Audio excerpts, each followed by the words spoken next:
23, un salmo rico. Esta noche vamos a leer los versículos 4, o solo el versículo 4, vamos a limitarnos ahí. Dice así: aunque ande en valle de sombra de muerte, no temeré mal alguno, porque tú estarás conmigo. Tu vara y tu cayado me infundirán aliento. Jehová es mi pastor. Anoche hablamos de la importancia de hacer de Jesucristo una experiencia personal. Mire, querido, el Cristo de la Biblia, ahí durmiendo en la Biblia, no te ayuda mucho. Cristo tiene que salir de la Biblia, entrar en tu vida, en tu experiencia. Vida cristiana es convivir con Jesús todos los días. Levantarte con Jesús, tomar desayuno con Jesús, salir a trabajar con Jesús, comprar, vender, volver a la casa con Jesucristo. Vida cristiana es compañerismo con Jesucristo 24 horas por día. El otro día alguien me dijo: pastor, está exagerando, como 24 horas por día. ¿Y a qué hora trabajo? ¿Y a qué hora duermo? No estoy exagerando, querido. Si tú quieres llegar a ser cristiano de verdad, tienes que llegar al punto en que tienes que aprender a trabajar con Jesús. Y tienes que aprender a dormir con Jesús, a sentir la presencia de Jesús a tu lado. Entonces has descubierto lo que es la vida cristiana. Porque cristianismo no es solamente hacer esto, no hacer aquello. Cristianismo es experiencia de comunión diaria con el Señor Jesucristo. Hacer cosas o no hacer cosas, de alguna manera es fácil. Con un poco de dominio de voluntad, tú logras hacerlo. Pero cultivar el compañerismo permanente con el Señor Jesucristo no es fácil. ¿Y sabes por qué no? Porque a la naturaleza humana nuestra, y desde la caída de Adán y Eva, todos nosotros cargamos una naturaleza pecaminosa. A esa naturaleza pecaminosa no le gusta el compañerismo con Cristo. A esta naturaleza nuestra humana lo que le gusta es aparentar, fingir, dar la impresión de que está bien, de que está cumpliendo, de que está obedeciendo, porque es una naturaleza mentirosa, es una naturaleza falsa. Ahora, el compañerismo verdadero con Cristo, cuando nadie te ve, a la naturaleza pecaminosa no le gusta. Y sin embargo, David fue el hombre poderoso que fue porque el Señor era su pastor. Jehová es mi pastor. Una experiencia personal. Nadie te va a quitar a Cristo de tu corazón, ni la muerte, ni la vida, ni las dificultades, ni las pruebas. Yo siempre digo, cuando vengan los momentos difíciles a tu vida, porque mientras vivas en este mundo vas a pasar por momentos difíciles, en la vida financiera, en la vida familiar, en la salud, en las relaciones humanas. Mientras vivas en esta vida vas a pasar por momentos difíciles, pero lo que yo digo es: no te preocupes cuando los momentos difíciles llegan, solo asegúrate de que en el momento difícil no estás solo, de que el Señor Jesús está contigo, porque si en el momento de la dificultad estás solo, tú vas a pensar que la única salida es el suicidio, la muerte. Pero con Cristo vas a tener esperanza. Y ese es el tema de esta noche. David dice: aunque ande en medio del valle de sombra de muerte. Mira, aquí hay una promesa que nosotros tenemos que entender, porque nosotros a veces cobramos de Dios promesas que Él nunca hizo. Y en otras ocasiones nosotros, a veces los predicadores, predicamos en nombre de Dios promesas que Dios jamás hizo. Una de esas promesas que Dios jamás hizo y que tú no vas a encontrar en la Biblia nunca, es que Jesús haya dicho: si estás conmigo, nunca vas a tener problemas. Si estás conmigo, nunca te vas a enfermar. Si estás conmigo, nunca vas a tener problemas financieros. Si estás conmigo, tu hogar nunca se va a deshacer. Jesús nunca prometió eso. Lo que Jesús prometió es, cuando las dificultades lleguen a tu vida, yo no te voy a dejar. Esa es la promesa de Dios. La promesa no es nunca vas a tener dificultades. La promesa es, en medio de las dificultades jamás te abandonaré. Jamás estaré solo. Y tú puedes preguntarte, pero pastor, ¿cuál es la diferencia? ¿Cuál es la ventaja? Si estoy con Cristo, voy a sufrir. Si estoy con Cristo, voy a sufrir. Si estoy sin Cristo, también voy a sufrir. Entonces, ¿cuál es la diferencia? ¿Cuál es la ventaja de tener a Cristo? Es grande. Porque cuando tú no tienes a Jesús como tu pastor y el dolor viene, te desesperas, enloqueces, no sabes qué hacer. Entras en depresión, te hundes. Nadie te saca del pozo de la depresión. Porque tú no ves salida. Estás pasando por el valle del dolor, pero no ves salida, no ves luz, no ves ventanas. Te encuentras en un cuarto de paredes oscuras y vas muriendo lentamente. Pero cuando tienes a Cristo, en medio del dolor, tú eres capaz de sonreír. En medio del dolor tú sabes que mañana será otro día. En medio del dolor tú sabes que no estás solo.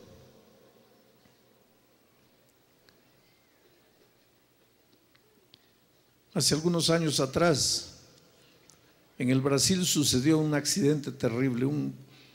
El coro de una iglesia fue de paseo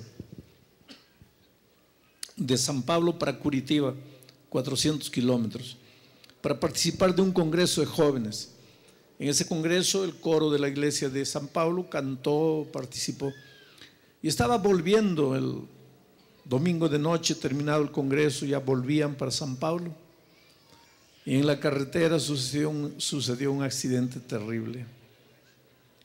El ómnibus, los muchachos venían cantando dentro del ómnibus, cantando himnos de alabanza a Dios, de gloria a Dios. Y el ómnibus choca contra un camión y 22 jóvenes mueren.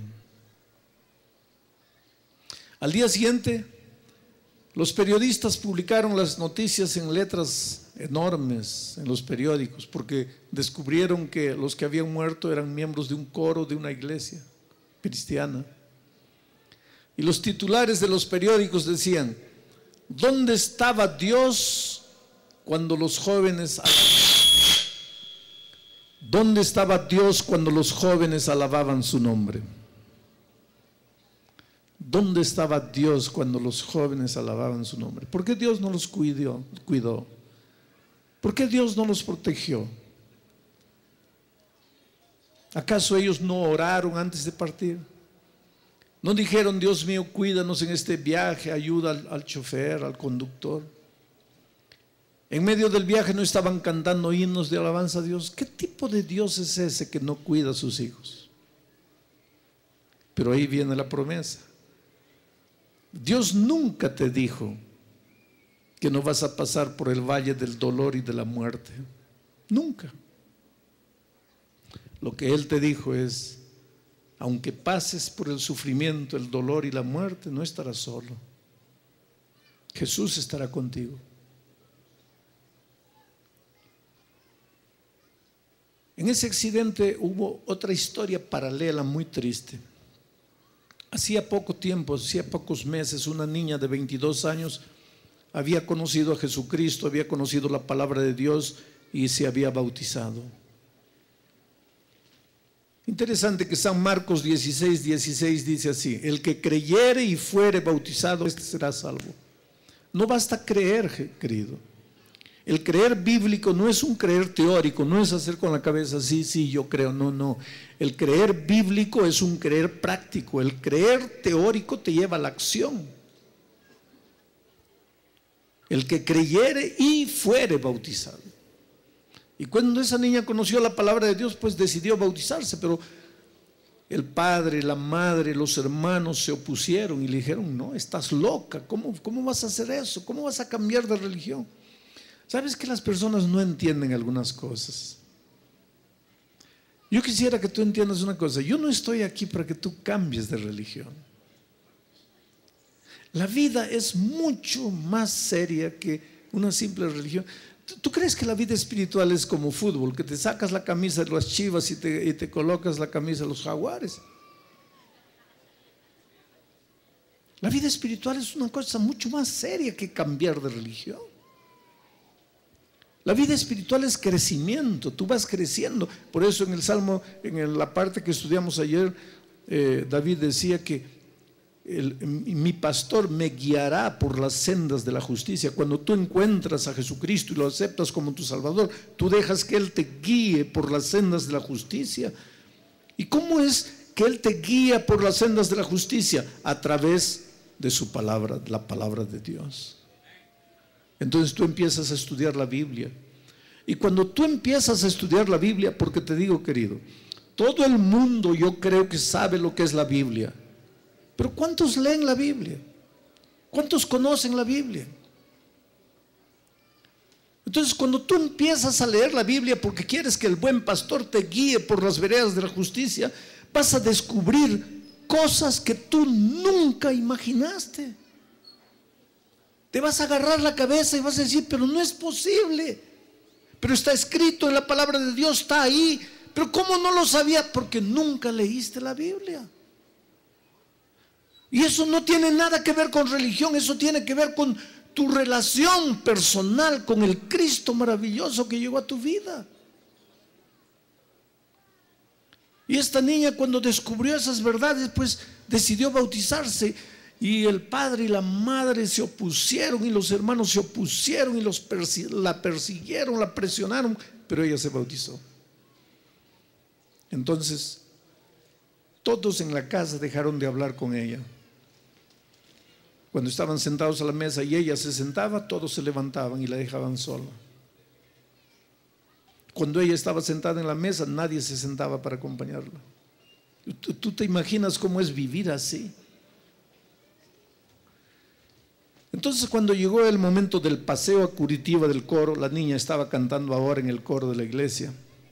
El viernes antes del viaje, ella fue a despedirse del papá y le dijo, mira papá, estoy yendo a Curitiba con el coro de la iglesia. Y el papá le dijo, ¿y qué me hablas a mí? ¿Para qué me avisas? ¿Tú no haces lo que te da la gana con tu vida? Pues haz lo que quieras, ¿para qué tienes que avisarme? Ella le dijo, no, pero yo vine solo a darte un beso de despedida. Y se inclinó para besar al padre y el padre se levantó y quitó el rostro. Y la hija se fue triste. Y el domingo, volviendo de Curitiba, el ómnibus choca y una de las niñas que muere es esta niña. El hombre hizo un escándalo en la puerta de la iglesia. Él llegó a la puerta de la iglesia y gritó y dijo, ustedes van a ver, les voy a armar un proceso judicial, ustedes me robaron a mi hija, ustedes me quitaron el amor de mi hija y ahora le quitaron la vida a mi hijo, ustedes van a ver. Y fue una cosa triste. 22 cajones en el templo en la noche del velorio. La iglesia toda llena. El resto de los jóvenes que había quedado en vida cantando, un coro amputado por la mitad, mitad estaba en los cajones. Al día siguiente en el entierro, 22 cajones descendían a la tumba y los jóvenes cantando. Cantaban y lloraban, lloraban y cantaban. Y cuando el cajón de la hija de este hombre descendió a la tumba, él se arrojó encima del cajón, al hueco, y gritaba desesperado y decía, quiero morir, no quiero más vivir. Y se agarraba del cajón y abrazaba al cajón y hablaba con la hija y le decía, hijita, el viernes cuando quisiste darme el último beso, yo no quise, perdóname. Fue un cuadro terrible cuando las personas tuvieron que sacar a ese hombre del hueco. Y él gritaba mientras la tierra caía encima del cajón, él gritaba, pero con unos gritos que dolían, partían el corazón de toda la gente presente. Cuando terminó el entierro, todos se fueron yendo y el hombre se quedó solo. Y entonces una chica que cantaba en el coro, que era una de las mejores amigas, inclusive era la amiga que había traído esa niña al conocimiento de Jesús, cuando vio al padre de la amiga solo llorando allá, la niña regresó y le dijo: Señor, ¿yo puedo hacer alguna cosa por usted? Él dijo: no, yo no entiendo a ustedes, yo no los entiendo. ¿Cómo ustedes pueden tener valor de cantar? Yo estoy llorando aquí, estoy con mi corazón destrozado, y ustedes cantando. ¿Cómo pueden? Ustedes no tienen corazón, ustedes no tienen sentimiento. ¿Cómo pueden cantar?